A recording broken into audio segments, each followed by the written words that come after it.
About exponents and logarithms. So you have to know that when you are working with exponents and logarithms, we can say 2 to the power 0 is 1, right? So we can say 2 to the power 1 is equals to 2, meaning that 2 to the power negative 1 is equals to half. And then 2 to the power 2 is 4, meaning that 2 to the power negative 2 is 1 over 4. 2 to the power 3 is 8, meaning that 2 to the power negative 3 is 1 over 8. 2 to the power 4 is 16, meaning that 2 to the power minus 4 is 1 over 16. 2 to the power 5 is 32, meaning that 2 to the power minus 5 is 1 over 32. 2 to the power 6 is 64, meaning that 2 to the power minus 6. So that's the trend, right? And when we say a to the power x, it means a times a times a times a times a, and so on up to x, right? For example, we can say 2 to the power 3, right? It means 2 times 2 times 2. Or we can say 3 to the power 4 is 3 times 3 times 3 times 3. And then the laws, we are saying a to the power x times a to the power y. It means a to the power x plus y. And then when we say a to the power x divided by a to the power y, it is equals to a to the power x minus y, right? And then a to the power x to the power y, it means a to the power ax, and then a to the power b times all in brackets x, it means a to the power x times b to the power x. And then a to the power negative x, it means 1 over ax, and the nth root of ax, it means a to the power x over n, and a to the power 0 is equals to 1, given that a is not equals to 0. So let's try to solve question number 1. We want to solve for x, right? So let's say 27,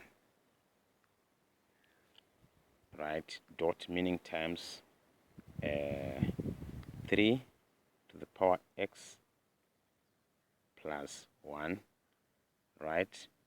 Which is equals to 1 over 27 to the power x, using these laws. So what we have to do is, like, we have to bring all these like to the same base. So we can now say, for us to get 27 we can say is 3 times 3 times 3.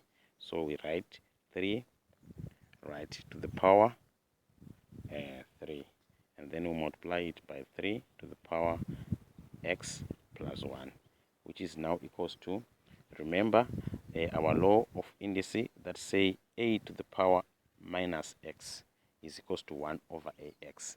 So now if you want to convert this one to the power 3, we can now say it's 3 to the power minus 3x.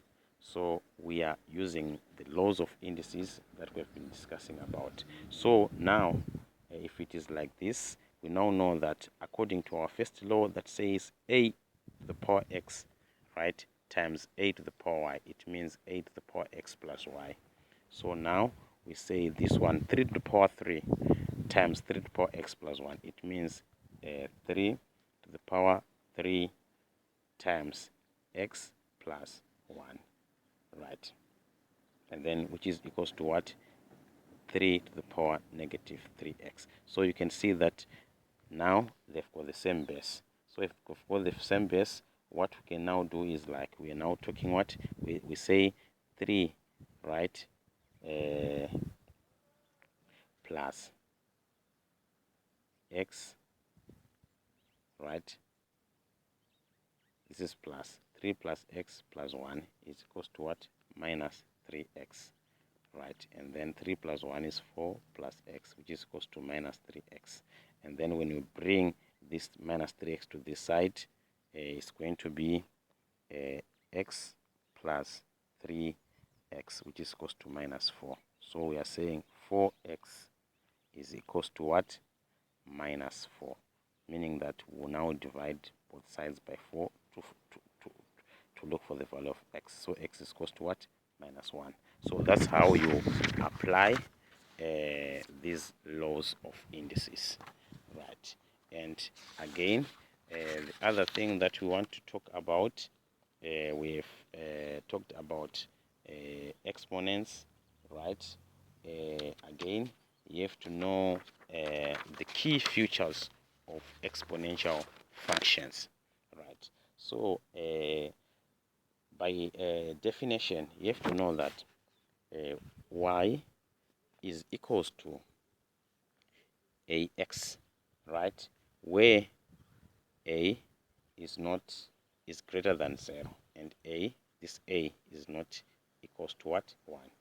And again, you have to know that this x is an element of real numbers. So we can sketch these ones, right, by using a table whereby you can plot our values, the x values, the graph for y is equals to 2x, right? So we can say when x is equals to -4, you come and substitute -4 here, it becomes 1/16. And then when x is -3, right, it now becomes 1/8. 2 to the power 3 is 1/8, right?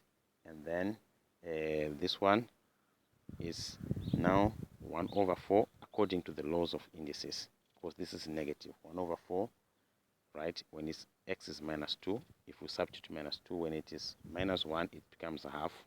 Remember those laws of indices.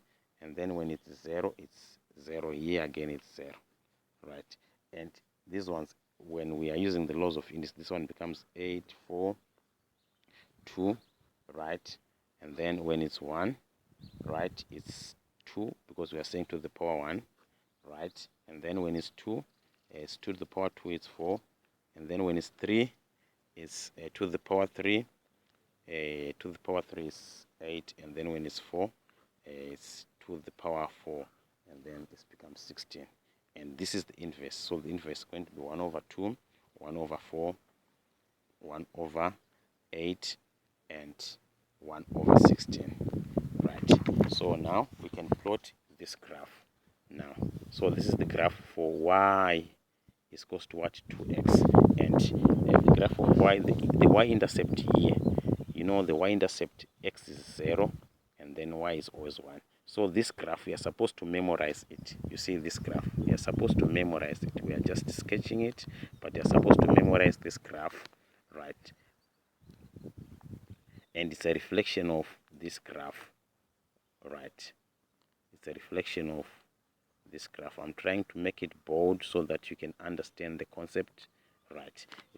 It's the reflection of this graph 1/x², right? And you have to remember that this is the y-axis.